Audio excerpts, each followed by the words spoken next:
두 번째 소주제입니다. 표적을 구하는 악한 세대. 예수님은 이 세대를 일컬어 악하고 음란한 세대라고 부릅니다.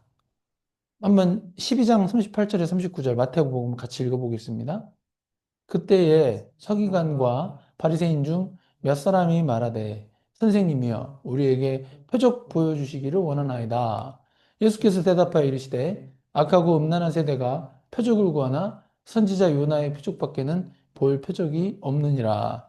아멘. 안식일에 병자들과 귀신 들린 자를 고치시는 예수님에 대하여 일부 서기관과 바리새인들이 예수님을 선생님이라고 부르면서 표적을 보여달라고 요청합니다. 예수님을 하나님으로 인정하지 않는 이들이 사실상 예수님에 대하여서 계속해서 시험하고 예수님의 권위에 도전하는 것이라고 봐야 합니다. 왜냐하면 이미 그들 앞에서 의사들이 고치지 못하는 병자들과 귀신 들린 자들을 고쳐주시는 놀라운 기적들을 보여주셨기 때문입니다. 그러한 기적이 예수님께서 보여주신 표적인데 그들이 표적을 더 보여달라는 아주 불순한 의도죠. 의도가 불순했기 때문에 예수님은 그들을 악하고 음란한 세대라고 부르셨던 것입니다. 근데 예수님은 그들에 대해서 악하고 음란한 세대라고 부르시면서 그들이 표적을 구하여도 선지자 요나의 표적밖에는 보일 표적이 없다고 표적 보여주시는 것을 공개적으로 거부하셨습니다. 선지자 요나의 표적이 무엇입니까? 예. 마태복음 14장 40절에 41절만 같이 읽어보겠습니다. 요나가 밤낮 사흘 동안 큰 물고기 뱃속에 있었던 것 같이 인자도 밤낮 사흘 동안 땅속에 있으리라. 심판 때에 니느웨 사람들이 일어나 이스라엘 사람들을 정죄하리니 이는 그들이 요나의 전도를 듣고 회개하였음이거니와 요나보다 더 큰 이가 여기 있으며 아멘. 네. 요나가 밤낮 사흘 동안 큰 물고기 뱃속에 있었다가 그 물고기가 요나를 육지에 뱉어서 요나는 계속해서 생명을 유지할 수 있었습니다. 이 사건은 예수님이 십자가에서 죽으셨다가 땅속에 묻혀서, 그죠? 무덤에 있었죠, 사실. 예, 동굴 같은 무덤. 근데 사흘 만에 부활하신, 3일 만에 부활하신 사건의 예표입니다. 사건의 예표라는 것은 이제 나중에 그런 일이 있을 것인데 예전에 그와 유사한 일들이 벌어졌다는 것이죠. 그리고 요나의 전도를 통해서 니느웨 사람들은 회개하게 되었습니다. 그러나 예수님은 선지자 요나보다 더 큰 이가 예수님 당신 자체라고 스스로를 가리키십니다. 왜 예수님이 선지자 요나보다 더 큰 이라고 하셨을까요? 예, 우선 앞서 말씀드린 대로 선지자 요나는 큰 물고기 뱃속에서 3일간 있다가 육지로 내배tum 당해서 생명을 유지했지만 선지자 요나는 어쨌든지 나이 먹고 육체적인 죽음을 맞이했습니다. 그러나 예수님은 십자가에서 육체적 죽임을 당하셨어도 그럼에도 불구하고 3일 만에 살아나셨죠. 예, 부활하셨습니다. 그리고 요나의 전도는 니누의 사람들에만 국한되지만 예수님의 전도는 부활 승천하신 이후에도 현재까지 더 나아가 미래를 포함해서 전 세계 열방의 구원을 위해 세계적인 전도가 이루어지고 있습니다. 우리 주현 형제님하고 저는 세계 전도가 잘 될 수 있기를 매일 기도하고 있죠. 아멘. 네. 이 두 가지만 비교해 보아도 예수님이 선지자 요나보다 더 큰 일하는 것을 쉽게 이해할 수 있습니다. 그래서 사실상 하나님이 인간의 몸을 입고 이 지상에 강림하셨던, 이 지상에 오셨던 예수님의 존재 자체가 이미 표적이기 때문에 선지자 요나의 표적밖에는 보일 표적이 없다고 답변하는 것이 진리인 것입니다.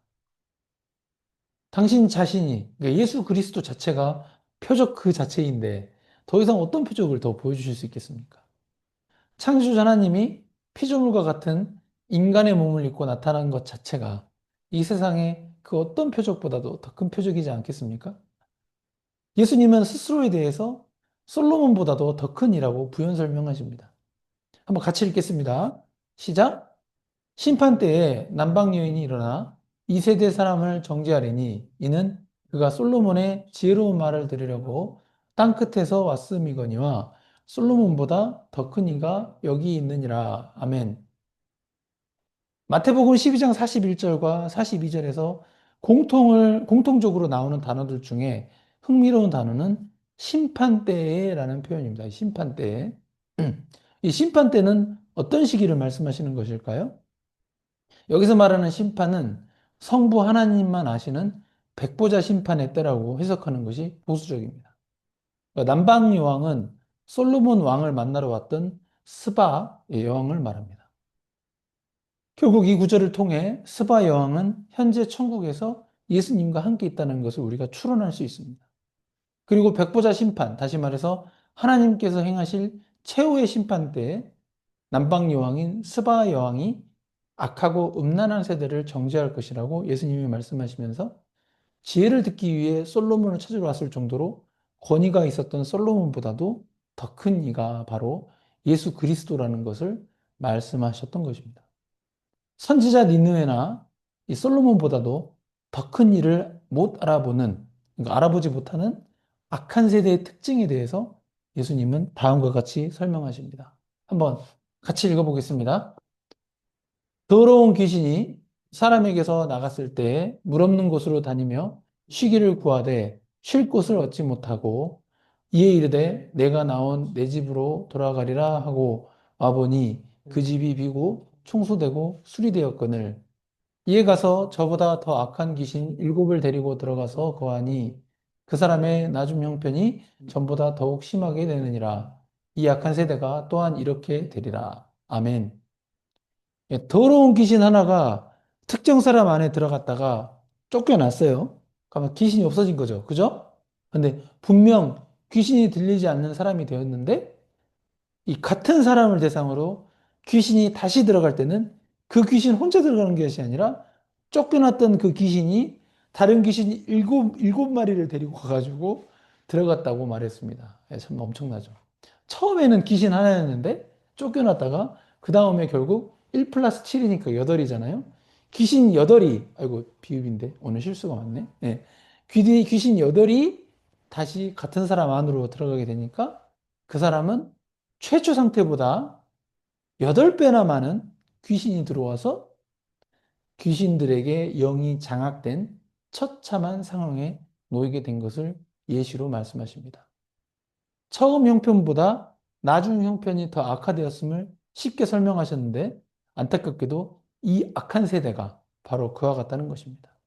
다시 말해서 악한 세대는 더 많은 귀신들에게 괴롭힘 당하고 영적으로 악한 영향을 받는 세대라는 것입니다. 바로 지금 이 시대가 그렇다는 것입니다.